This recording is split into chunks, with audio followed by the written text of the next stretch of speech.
അതിനുശേഷം അങ്ങ് ഒരു പരിപാടിയിൽ പങ്കെടുത്തു, കോഴിക്കോട് ഹൈലൈറ്റ് മാളിൽ. ആ പരിപാടിയെക്കുറിച്ചാണ് മാധു നേരത്തെ സൂചിപ്പിച്ച്. ഏതാ കടയുടെ പേരെന്നറിയാമോ? ബൈ മീ കോഫി എന്ന് പറയുന്ന ഒരു കാപ്പിക്കട ഉദ്ഘാടനം ചെയ്യാൻ പോയി. കഴിഞ്ഞ ദിവസം ഞാൻ കോഴിക്കോട് ഒരു പരിപാടി ഉദ്ഘാടനം ചെയ്യാൻ പോയി. കരുവാരക്കുണ്ടിലുള്ള ഒരു ഗ്രാമത്തിൽ ജനിച്ച 2 സഹോദരങ്ങളാണ്. അതിലൊരാൾ 13 വയസ്സിൽ ഇന്ത്യയിലെ ഏറ്റവും യങ്ങസ്റ്റ് വ്ളോഗറായിരുന്നു. അവരത് ഡെവലപ്പ് ചെയ്തെടുത്തത് നമ്മുടെ സോഷ്യൽ മീഡിയയിൽ ക്ലയൻസ് നമ്മളെല്ലാം ഇടുന്ന പോസ്റ്റ് എല്ലാം അത് കുറേ വ്യൂവർഷിപ്പ് കിട്ടി കഴിയുമ്പോൾ അതിന് പൈസ ക്ലെയിം ചെയ്യാൻ പറ്റുമായിരുന്നു. അത് ക്ലെയിം ചെയ്യാനുള്ള ഒരു ആപ്പ് അവർ ഡെവലപ്പ് ചെയ്തെടുത്ത് 400 കോടി രൂപയുടെ പ്രോജക്റ്റാണ്. 20 രാജ്യങ്ങളിലെ പ്രോഡക്റ്റാണ്. ഒരു മനോഹരമായ ഒരു പേരും അവരുണ്ട്, ബൈ മീ എ കോഫി. ചില വാർത്തകൾ വന്നത് ഞാൻ കോഫി ഷോപ്പ് ഉദ്ഘാടനം ചെയ്യാൻ പോയത്. മുഖ്യമന്ത്രി ഉദ്ഘാടനം ചെയ്യാൻ പോയത് ഒരു കാപ്പിക്കടയല്ല.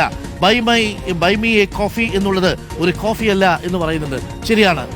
അതിൽ മുഖ്യമന്ത്രിയുടെ ഈ VIP മൂവ്മെന്റിന്റെ രജിസ്റ്ററാണ് എനിക്ക് കിട്ടിയത്. കിട്ടിയ സമയത്താണ് ഞാനത് പറഞ്ഞത്. അതിനു മുമ്പ് നമുക്ക് അതിനെക്കുറിച്ചുള്ള ധാരണ ഉണ്ടായിരുന്നില്ല. അപ്പോൾ നമ്മൾ ആ പേര് ബൈ മീ കോഫി എന്ന് കണ്ടപ്പോൾ അത് കോഫി ഷോപ്പ് ആയിരിക്കും എന്നാണ് തെറ്റിദ്ധരിച്ചത്. അത് കോഫി ഷോപ്പല്ല, ഞാൻ തിരുത്തുന്നു. എന്ത് ചെയ്യാൻ പറ്റും?